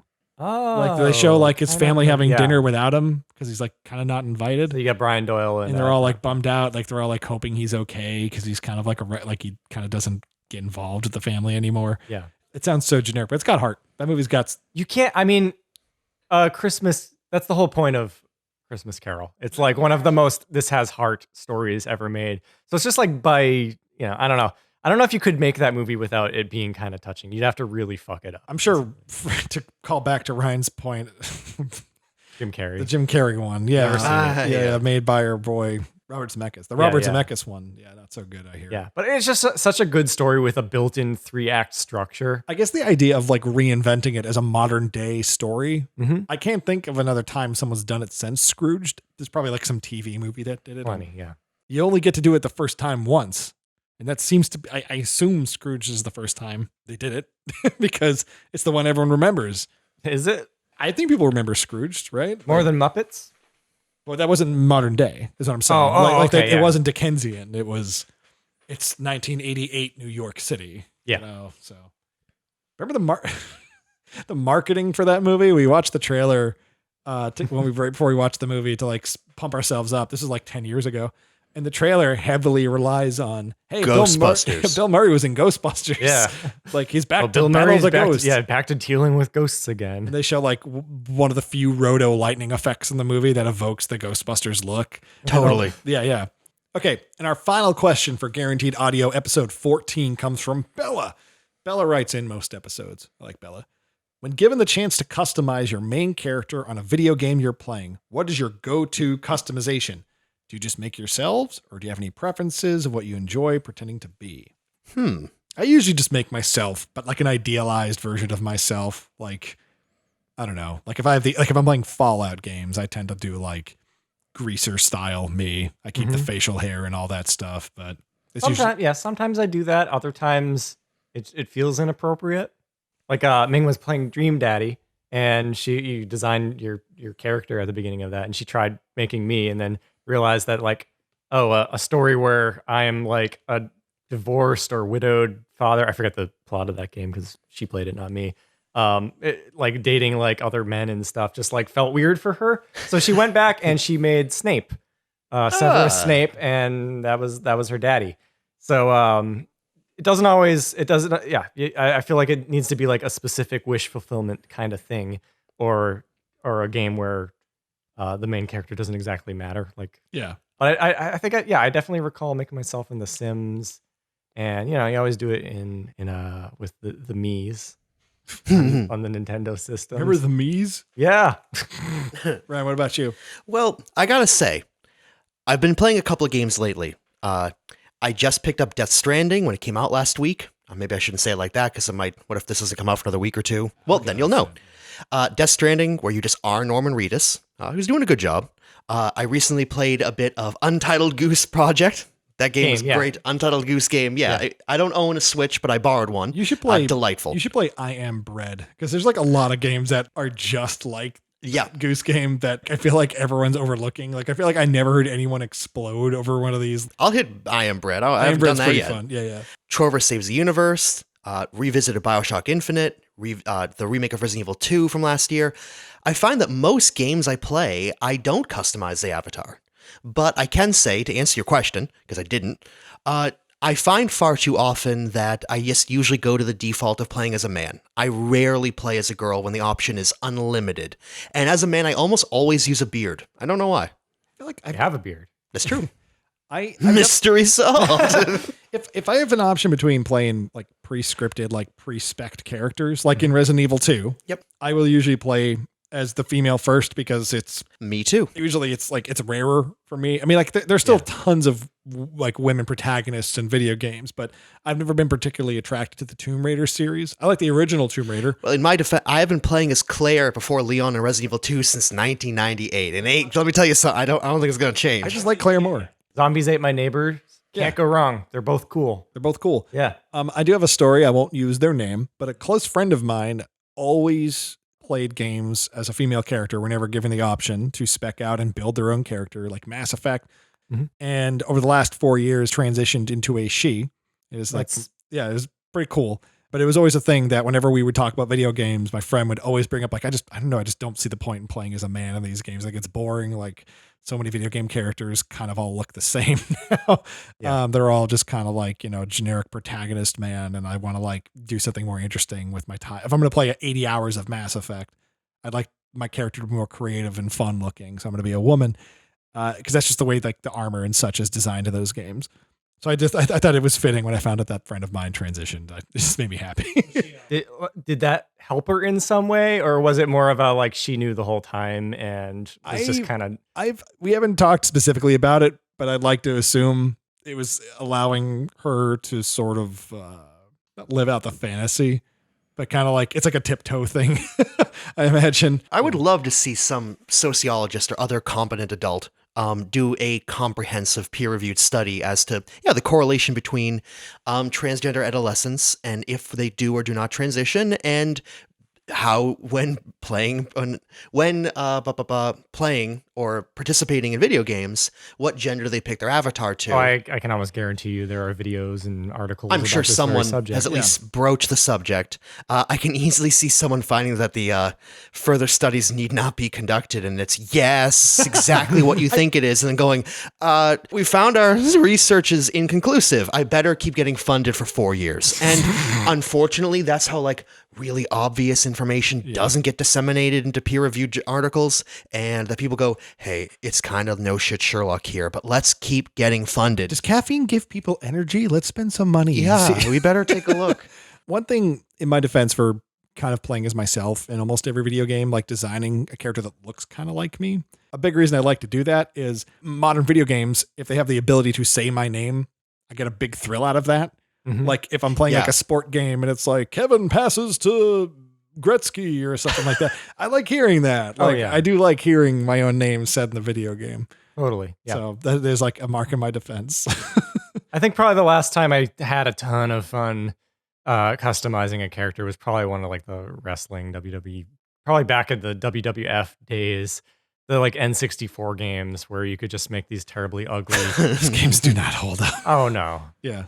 I have some SmackDown games on my PlayStation Classic we could try at some point. Like they're terrible. And there are people out there. There are multiple series of YouTube video makers who just go into customizable games to make the most ridiculous character. Monster Maker, Monster Factory, Monster Factory. Yeah, that's really funny. There was a boxing game on PlayStation 3. You could take a picture of your face and the profile of your face and import it in. It was like Fight Night Round 4, I think, and it would figure out the geometry of your face and make your face. And some of the Cronenberg ass boxers that came out of that thing are pretty funny to look at. People would like, even if it worked, you could then scale up your head to be way too big on your body. And the boxers actually looked pretty photorealistic for their time. Yeah. For the PlayStation 3, Xbox 360 era visuals. So you could do some pretty freaky stuff where your head just looked like your neck couldn't support it. Things like that.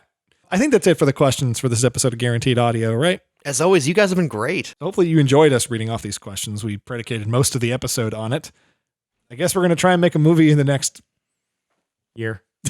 We're trying to make one soon. We almost shot one today. So hopefully that project gets seen through. We'll have some new Vidnight episodes coming out in the near future. And as always, unlike the rest of the civilized world, you guys as patrons get to see them first. You got a one-up on everybody else. I feel like I'm making fun of them for supporting. No. Thank you very much for your support, listening to our shows and watching our videos. This has been Guaranteed Audio. Thanks for listening. Yeah. Have a great night. Have some good dreams. God.